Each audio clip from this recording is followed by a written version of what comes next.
नमस्कार, आप देख रहे हैं अमरा समाचार। मैं हूं आपके साथ दिल दुबे। अभी हम लोग मौजूद हैं अकबर अंबेडकर नगर में, जहां पे अकबरपुर से कुछ दूरी पर यहां पे आप देख सकते हैं कि विशालकाय भंडारा सभी लोगों के लिए, शिव भक्तों के लिए यहां पे हो रहा है। किन के माध्यम से हो रहा है, हमारे साथ यहाँ पे सहयोगीगण हैं, इनसे पूछेंगे। भैया, आपका नाम क्या है? हमारा नाम अरविंद गौड़ है। ये कौन सा एरिया पड़ता है, जरा यहाँ एरिया के बारे में बताएं। ये लाटरवा पुलिस चौकी है जो बसखारी थाना अंतर्गत आती है। अच्छा, यहाँ पे शिवालय है बगल में, आप देख रहे हैं। वहाँ पे जो है भव्य भंडारा, ये हम लोगों का 8वां वर्ष है। हम लोग 4 दिन का निरंतर सेवा शिव भक्तों के लिए देते रहते हैं। इसमें मुख्य रूप से किन का योगदान है जो कि ये भंडारा आयोजित किया गया है? हम लोगों को जो मुख्य रूप से जो है हमारे आदरणीय जयप्रकाश अग्रहरि जी हैं, जो कलकत्ता में रहते हैं। उनके द्वारा हमको जो फंड दिया जाता है शिव भक्तों की सेवा करने के लिए। और हमारे सहयोगी में प्रसाद चौरसिया जी हैं, फूलचंद अग्रहरि जी हैं, और गाँव के हमारे बहुत से ऐसे युवा कार्यकर्ता जो हमारे साथ लगे हैं और निरंतर लोगों का सेवा हम लोग दे रहे हैं। यहाँ तक कि स्वास्थ्य से लेकर के किसी भी प्रकार की कोई दिक्कत होती है तो हम लोग 24 घंटा खड़े नज़र आते हैं। मतलब उनको फिजिकली रूप से, मेंटली रूप से, या उनको भोजन के रूप में सारी चीज़ों की तरफ से यहाँ पे सभी लोगों का योगदान है और उनकी मदद की जा रही है। यानी कि कांवड़ियों की या फिर आम पब्लिक सबके लिए है ये? नहीं, ये सबके लिए है। सबके लिए है। जैसा कि देखा जा रहा है कि यहाँ पे लेटने और सोने की व्यवस्था है, तो ये 24 घंटे व्यवस्थाएं हैं या फिर दिन में है? नहीं, 24 घंटे की हमारी व्यवस्था है कि जो भी भक्त आ रहे हैं रात में विश्राम करना चाहते हैं उनके लिए भी व्यवस्था है, जो चलना चाहते हैं उनके लिए भी व्यवस्था है। अगर मान लीजिए कोई दिक्कत है स्वास्थ्य के प्रति पैर में, भाई चूँकि लोग जो है 100 किलोमीटर से ऊपर से चल के आते हैं तो लोगों को दिक्कतें होती, स्वास्थ्य भी गड़बड़ होता है, तो उसकी भी व्यवस्था हमारी टीम के द्वारा की गई है। पुलिस प्रशासन की तरफ से यहाँ क्या मदद मिलती है? पुलिस प्रशासन की तरफ से हमारी बहुत मदद हुई है। हमारे जो भी व्यवस्था में भीड़ भाड़ है, प्लस जो है चूँकि हम लोग नेशनल हाईवे पे हैं तो जो गाड़ियों की दिक्कतें होती हैं तो प्रशासन यह सब देख रेख अपने दिशा निर्देश से कर रहा है। जैसा कि देखा जा रहा है कि भंडारा आपने यहाँ पर पूड़ी सब्जी सारी चीज़ें हैं, व्यवस्थाएं, हलवा पानी सब है।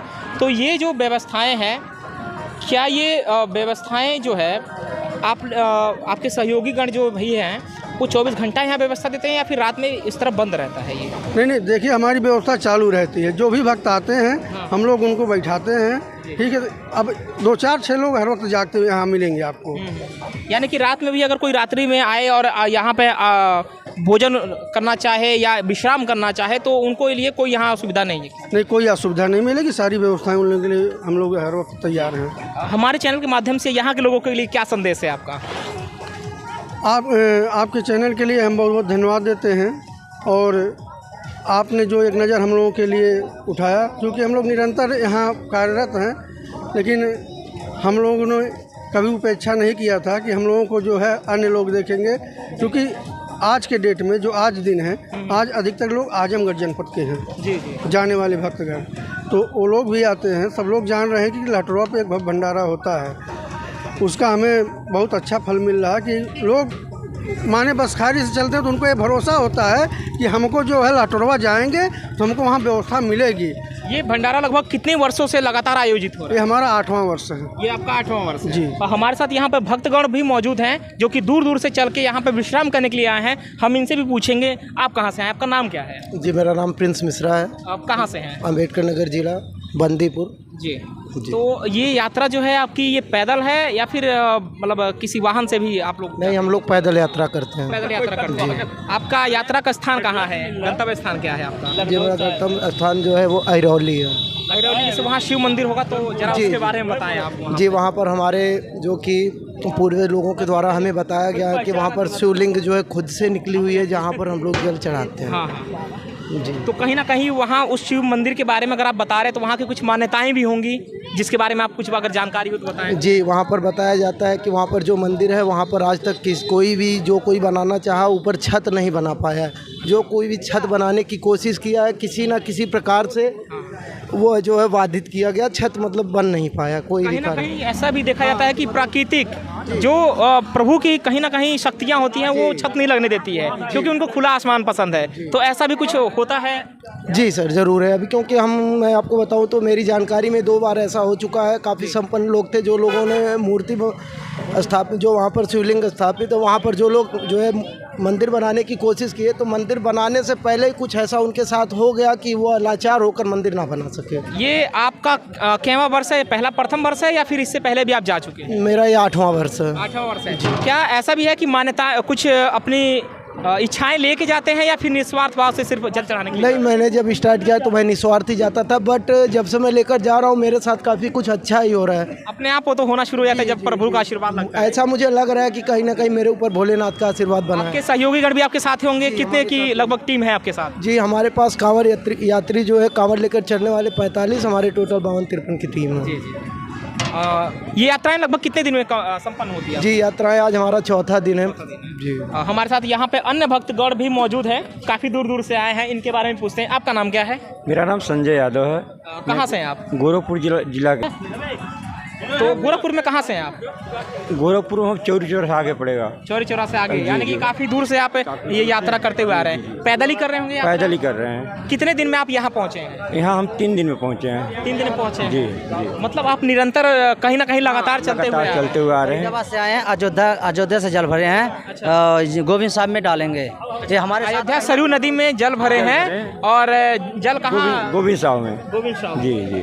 वहाँ के मंदिर की क्या मान्यताएं हैं? अभी तो मैं पहली बार जा रहा हूँ। पहली बार जा रहे हैं। 2-3 साल बैजनाथ गए थे। फिर भी किसी ने बताया होगा कि वहाँ पे जाने से कुछ अच्छी चीजें होती है। जी, अच्छी जी, तो हर जगह चीजें होती है, लेकिन कुछ धार्मिक मान्यताएं पहले से जी जी जी। हमारे मानी जाती है। हमारे साथी हैं, भाई हैं पतिराम, ये इधर क्षेत्र के रहने वाले हैं। इन्होंने भी हरियाणा फरीदाबाद में वहीं डिप्टी करते हैं। हाँ। तो इन्होंने बोला कि भाई इस साल मेरे साथ चलो। मैंने कहा चलो भाई आपके साथ चलेंगे।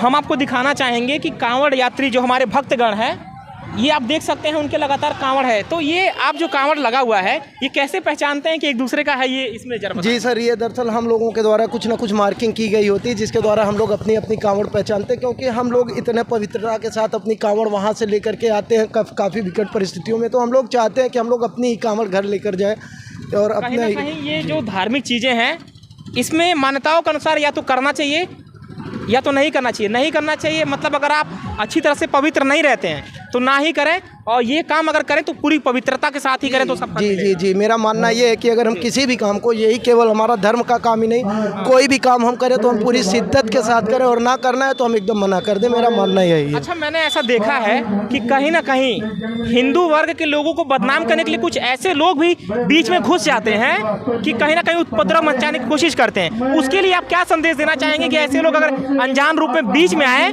उसके लिए क्या करेंगे आप? ऐसे लोगों का भी हमें स्वागत करना चाहिए, क्योंकि वो भी भगवान के ही हमें, हमारे हिसाब से वो भी हमारे लिए हमारे अपने, अगर वो हमारे वेश में है तो हमारे अपने, हमें अगर वो हमें कुछ कहते भी तो हमें एक बात बर्दाश्त करना चाहिए। कहने का मतलब ये है कि जो सच में भक्तगण होते हैं वो कहीं ना कहीं अपने श्रद्धा के, अपने शिव के दीवाने होते हैं जी, बिना किसी को नुकसान पहुंचा अपने रास्ते से मतलब रखते हैं।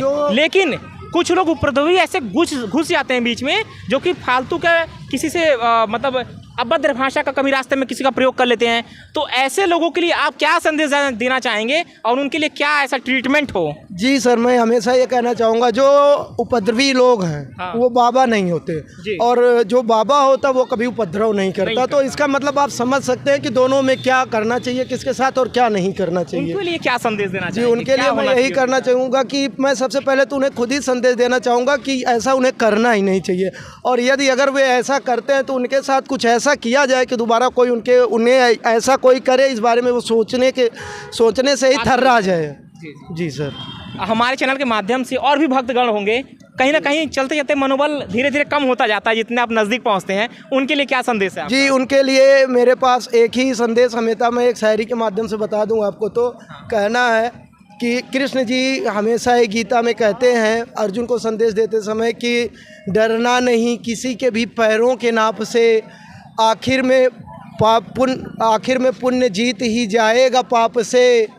गीता में कृष्ण ने कहा अर्जुन से बस यही आखिरी लड़ाई जीतनी है अपने आप से। अगर हम अपने ऊपर विजय प्राप्त कर लेते हैं तो हम कोई भी पथ हो वो हमारे लिए आसान हो जाता है। अमरा समाचार के साथ भीम दुबे, नमस्कार।